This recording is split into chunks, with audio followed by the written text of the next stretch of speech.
ജനാസ ഇബ്റത്താണെന്ന് ഇമാം ഗസാലി റളിയല്ലാഹു അൻഹു പറയുന്നുണ്ട്. ശ്രദ്ധിക്കണം, ജനാസയിൽ ഏറ്റവും അഫ്ളലായ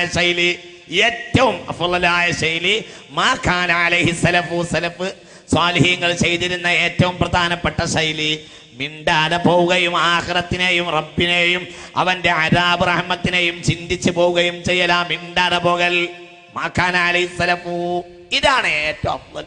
ഇതിൽ തർക്കവുമില്ല. ഇതാണ് ഏറ്റവും അഫ്ളലായ ശൈലി, ഇതാണ് ഏറ്റവും അഫ്ളൽ, ഇതാണ് ഏറ്റവും നല്ല വിധവും. പക്ഷേ ഗസാലി ഇമാം 1000 കൊല്ലം മുമ്പ് പറയുന്നുണ്ട്, ഇന്ന് ജനാസയിൽ സലഫ് സാലിഹീങ്ങൾ സ്വഹാബികൾ അങ്ങനെയാണ് പോയിരുന്നത് എങ്കിലും ഇന്ന് ജനാസയിൽ പങ്കെടുക്കുന്ന അനവധി ആളുകളെ ഞാൻ കാണുന്നത്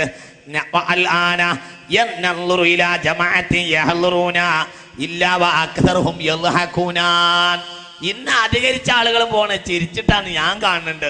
സ്വഹാബികൾ കരഞ്ഞു പോയ കാര്യം പറഞ്ഞിട്ട് ഗസാലി ഇമാം യഹ്യയിൽ എഴുതുന്നുണ്ട്, ജനങ്ങൾ ഇന്ന് ചിരിച്ചിട്ട് പോകുന്നതായാണ് ഞാൻ കാണുന്നത്. സ്വഹാബികൾ ജനാസയിൽ പോയിരുന്നത് മിണ്ടാതെയും കരഞ്ഞിട്ടും വേദനിച്ചിട്ടുമായിരുന്നു. ഇന്ന് ജനങ്ങൾ പോകുന്ന ചിരിച്ചാണ്.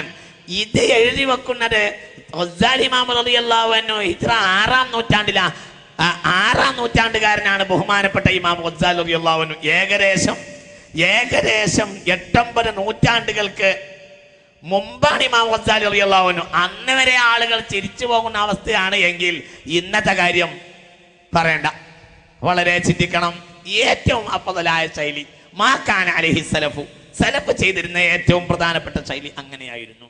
പക്ഷെ ഇന്ന മനുഷ്യൻ അങ്ങനത്തെ ഒരു ശൈലി ഇല്ല. അതിന് മനുഷ്യനോട് കഴിയൂല. സ്വന്തം വാപ്പ മറിച്ചാലും അവന് വർത്താനം പറയണം, അവന് അമാശ.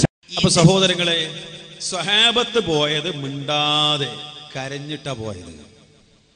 ഈ മിണ്ടാതെ പോണെന്ന് ഞങ്ങൾ പറഞ്ഞാൽ ഞങ്ങൾ സുന്നത്തവാദിന് പുറത്ത്. ആ സ്വഹാബത്ത് ചെയ്തതിന് എതിരായി വിക്രും ചൊല്ലി പോണ മുസ്ലിയാക്കന്മാർ സുന്നത്തവാദിന് അകത്ത്. ഇതെന്ത് സുന്നത്തമാത? സ്വഹാബത്ത് ഇല്ലാത്ത സുന്നത്തമാതം. ഇപ്പൊ ഞങ്ങൾ പറഞ്ഞ സുന്നത്തമാത നിങ്ങൾക്ക് ബോധ്യമാണല്ലേ? പക്ഷെ മൂപ്പര് കാസിമി അപ്പുറത്താണല്ലോ, മൂപ്പര് പറയുന്നുണ്ട് അതിനപ്പുറത്ത്.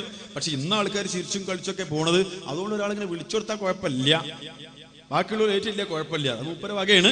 ഇരിക്കട്ടെ, ഞാൻ കിടക്കല്ല. ഇവിടെ സ്വഹാബത്തിന്റെ മാർഗം എന്ത്? അഫ്ദലായ മാർഗം അതാന്നല്ലേ മൂപ്പര് പറഞ്ഞത്. അതുകൊണ്ട് ഇനി ഈ കാഞ്ഞങ്ങാട്ട് ഈ ഭാഗത്ത് ആരൊരാൾ മരിച്ചാൽ സ്വഹാബത്തിന്റെ മാർഗം അനുസരിച്ച് ഇന്ന് മുജാഹിദിൽ കൊണ്ടുപോകണം, മിണ്ടാതെ കൊണ്ടുപോകുമോ? അതല്ലേ സുന്നത്തമാർ. ഞങ്ങൾ പറഞ്ഞത് വെറുതെ മാറുകയല്ല മനുഷ്യന്മാര്. ആൾക്കാരെ മുജാഹിദ് പ്രസ്ഥാനത്തേക്ക് വെറുതെ വരികയല്ല. നിങ്ങൾ മനസ്സിലാക്കി. ഈ നിലക്ക് ആദർശം സുന്നത്തമാത്തുള്ളത് ഇപ്പുറത്താണ് അവർക്ക് അറിഞ്ഞിട്ട് മാറണത്. നിങ്ങൾ ചിന്തിക്ക്.